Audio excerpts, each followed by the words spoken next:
दावा है 3,000 परिवारों के बर्बाद होने का।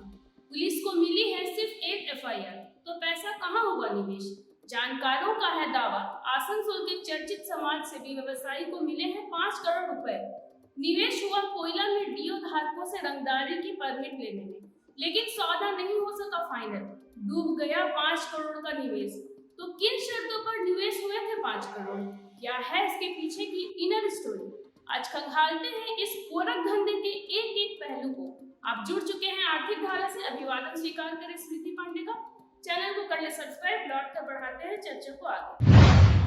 आसनसोल के रेलपार निवासी तहसीन अहमद ने किया है ट्रेडिंग कंपनी के नाम पर 350 करोड़ रुपए का घपला।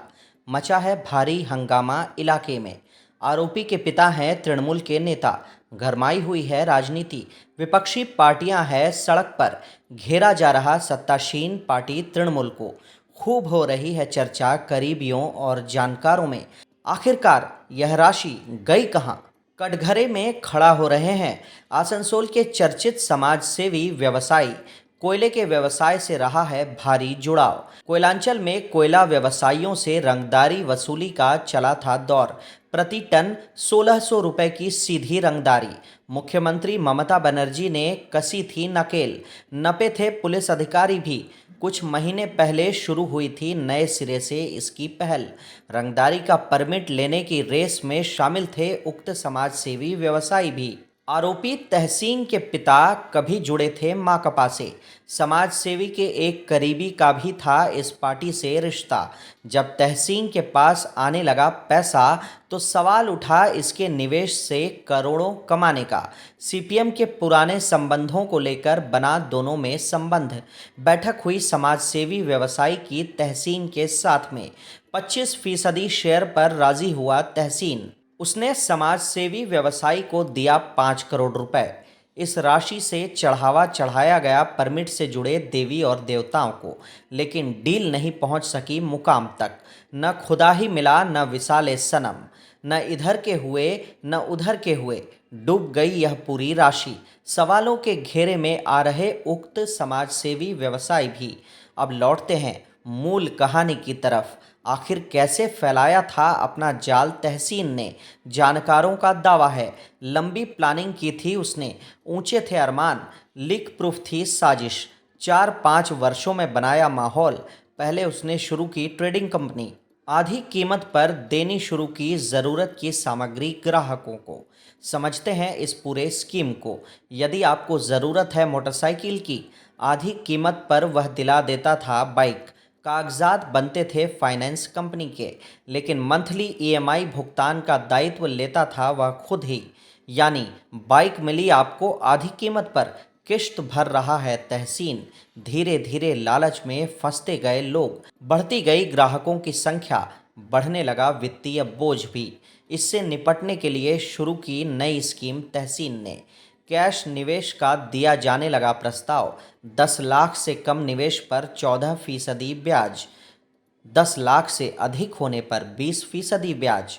3 साल बाद पूरी राशि वापस। चल निकली यह स्कीम।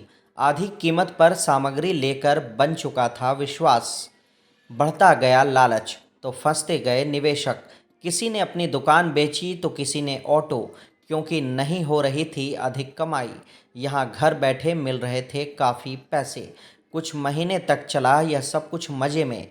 बड़ी राशि निवेश की गई शेयर मार्केट में और कुछ पैसा लगाया गया कोयले के गोरख धंधे में।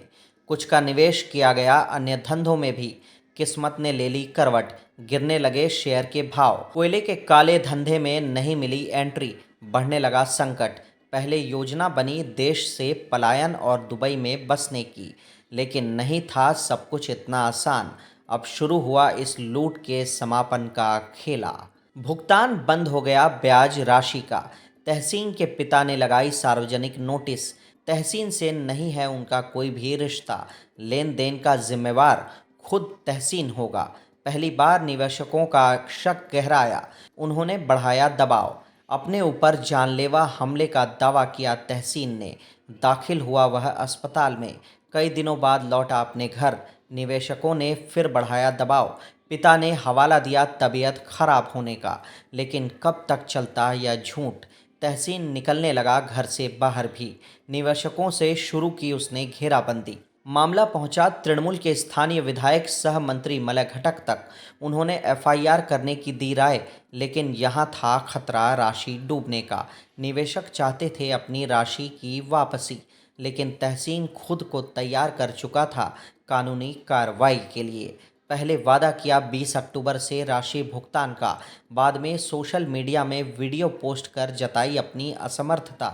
उत्तेजित हो गए उसके निवेशक, शुरू कर दिया हंगामा। यही तो चाहता था तहसीन भी। समाप्त हो गया पूरा खेल। अब थाने में दर्ज हो गया है एफआईआर। आरोपी हो गए फरार। पुलिस लगी है जांच और गिरफ्तारी में। विपक्षी पार्टियां लगी है सत्तासीन तृणमूल कांग्रेस को घेरने में। बर्बाद हो गए 3000 निवेशक और डूब गए 350 करोड़ रुपए। कोयलांचल है 2 नंबर कमाई का बड़ा स्रोत। कॉमर्स में इसे कहते हैं आवारा पूंजी। यह आती है कोयलांचल से, पहुंचती है विभिन्न पेशेवर पॉकेटों में, वहां से फिर घूमकर पहुंचती है कोयलांचल के 2 नंबर के धंधे में। लगातार चलता रहता है यह सर्कल। हमाम में सभी होते हैं नंगे, इसलिए नहीं खड़े होते हैं सवाल, रुपया आता कहाँ से है, रुपया जाता कहाँ है। कभी नहीं होते ऐसे सवाल। नहीं होता ऐसा तो बिना कुछ जाने 350 करोड़ का निवेश क्यों करते निवेशक। कोई नहीं पूछता समाज सेवी व्यवसाय के इनकम स्रोत को। सबको लगता है साफ साफ बड़ा खिलाड़ी है रेस का, नहीं डूबेगा पैसा। नए खिलाड़ियों को भी जरूरत पड़ती है ऐसे मगरमच्छों की। तो पुलिस को करनी है जांच, कहाँ गए 350 करोड़। जल्द के लिए करना होगा इंतजार। इस वीडियो में इतना ही। हर अपडेट के लिए जुड़े रहे आर्थिक धारा से, क्योंकि हम जुड़े हैं अपनी माटी अपनी धरती से।